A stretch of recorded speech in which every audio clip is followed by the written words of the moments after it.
Daily hunt, way to news లాంటి apps use చేసి videos చేయొచ్చా న్యూస్ రిలేటెడ్ అనేసి అడుగుతున్నారు.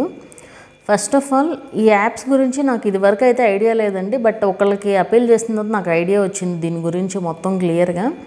సో ఏంటంటే ఈ యాప్స్ ఏంటి, అవి న్యూస్ రిలేటెడ్ యాప్స్. అందులో ఎవరో రాస్తున్నారు ఆ మ్యాటర్ అంతా, వాళ్ళు న్యూస్ కలెక్ట్ చేసుకుని ఎవరో మ్యాటర్ రాస్తున్నారు.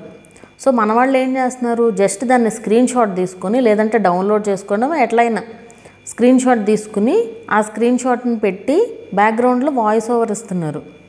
ఏ యాప్ అయినా సరే ఇట్లా న్యూస్ రిలేటెడ్ యాప్స్ అలా పెట్టితే ఏంటంటే మానిటైజేషన్ అవ్వదండి. డైరెక్ట్గా పెట్టకూడదు వాటిని. ఒకవేళ మీరు ఆ మ్యాటర్ కావాలి, మీకు మ్యాటర్ కావాలనుకున్నారనుకోండి, ఆ మ్యాటర్లో నుంచి మీరు టెక్స్ట్, సేమ్ మ్యాటర్ మీరు రాసుకోవచ్చు, ఏం ప్రాబ్లం లేదు. టెక్స్ట్ లాగా తీసుకుని స్క్రోలింగ్ టెక్స్ట్ లాగా పెట్టి వాయిస్ ఓవర్ ఇవ్వచ్చు. అప్పుడు మానిటైజేషన్ అవుతుంది. కానీ డైరెక్ట్గా ఇమేజెస్ పెడితే అయితే మానిటైజేషన్ అవ్వదండి. స్క్రీన్ షాట్స్ అవనివ్వండి, డౌన్లోడ్ చేసిన ఇమేజెస్ మీరు గూగుల్ నుంచి డౌన్లోడ్ చేసినా లేదంటే వేరే ఇట్లాంటి యాప్స్, ఏ యాప్స్ నుంచి డౌన్లోడ్ చేసినా సరే ఆల్రెడీ ఉన్నదాన్ని, ఇప్పుడు న్యూస్ పేపర్ చాలామంది ఇది కూడా అడుగుతూ ఉంటారు, న్యూస్ పేపర్ పెట్టి చదవచ్చా, మానిటైజేషన్ అవుతుందా అనేసి. అది కూడా చదవకూడదండి. ఇప్పుడు ఇది కూడా దాని రిలేటెడే కదా. న్యూస్ పేపర్ డౌన్లోడ్ చేసి ఈ పేపర్ని దాన్ని డౌన్లోడ్ చేసి జస్ట్ చదివేస్తూ ఉంటారు. దానికి కూడా మానిటైజేషన్ అయితే అవ్వదు. ఇవన్నీ ఇదివరకు అయ్యాయండి మానిటైజేషన్లు, బట్ ఇప్పుడు అసలు మానిటైజేషన్ లేదు ఇలాంటి వీడియోస్కి. ఏంటంటే ఇప్పుడు న్యూస్ పేపర్ ఉంది, న్యూస్ పేపరు అందరి దగ్గర ఉంటుంది. ఇప్పుడు అదేంటి, మీరు వాళ్ళకి నష్టం కలిగిస్తున్నట్టు అక్కడ ఎవరికి, న్యూస్ పేపర్ వాళ్ళకి. పేపర్ చదువుకునే వాళ్ళు ఇప్పుడు పేపర్ కొనకుండా మీ ఛానల్లో చూసేసే వాళ్ళు ఉంటారు, వాళ్ళకి నష్టమే కదా అది.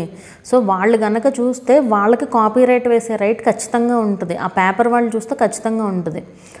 సరే కాపీరైట్ పడలేదు, కాపీరైట్ పడకపోయినా సరే ఇక్కడ మనకి యూట్యూబ్ ఉంది కదా అన్నీ చూసుకోవడానికి. యూట్యూబ్ మానిటైజేషన్ ఇవ్వదు. సో రీయూజ్డ్ కంటెంట్ అని వస్తుంది. ఎన్నిసార్లు చేసినా అదే సిచ్యువేషన్ వస్తుంది. సో మీరు కావాలంటే మ్యాటర్ కాపీ చేసుకోవచ్చు. ఇప్పుడు ఆ ఇమేజ్లో ఏదైతే మ్యాటర్ ఉందో అది మీరు టైప్ చేసుకుని స్క్రోలింగ్ టెక్స్ట్ లాగా పెట్టుకోవచ్చు. సో అలా చేస్తే మీకేం ఇబ్బంది ఏమి ఉండదు. మీరు కంటెంట్ ఎక్కడి నుంచైనా కాపీ చేసుకోండి. నాట్ ఓన్లీ ఇదనే కాదు, స్టోరీస్ అవనివ్వండి, ఏదైనా సరే డైరెక్ట్గా ఇమేజెస్ పెట్టి మనం చదవకూడదు. మెయిన్ అదొకటి గుర్తుపెట్టుకోండి. సో నాట్ ఓన్లీ ఈ 2 యాప్స్ అనే కాదండి, చెప్పాను కదా, ఏ ఇమేజ్ అయినా సరే ఆల్రెడీ ఉన్న ఇమేజ్ని, ఆల్రెడీ టెక్స్ట్ ఉంటుంది కదా, ఈవెన్ మోటివేషనల్ కోట్స్ అయినా సరే, ఇప్పుడు మనకి గూగుల్లో మోటివేషనల్ కోట్స్ అనేసి డైరెక్ట్గా ఇమేజ్ పైన రాస్తారు కదా, ఈవెన్ ఆ ఇమేజ్ కూడా మీరు పెట్టకూడదు. మీరు కావాలంటే స్క్రోలింగ్ టెక్స్ట్ లాగా పెట్టుకోండి, కాపీ చేయొచ్చు, మీరు ఆ టెక్స్ట్ని కాపీ చేసుకోవచ్చు. సేమ్ మ్యాటర్ కాపీ చేసుకుని మీరు ఎడిట్ చేసుకుని మీరు పోస్ట్ చేసుకోవచ్చు. సో మానిటైజేషన్ అయితే అవ్వదండి. మీకు అర్థమైందని అనుకుంటున్నాను. అక్కడ ఏంటంటే మనం ఒరిజినల్ వీడియో అంటే ఒరిజినాలిటీ లేనట్టు అనమాట.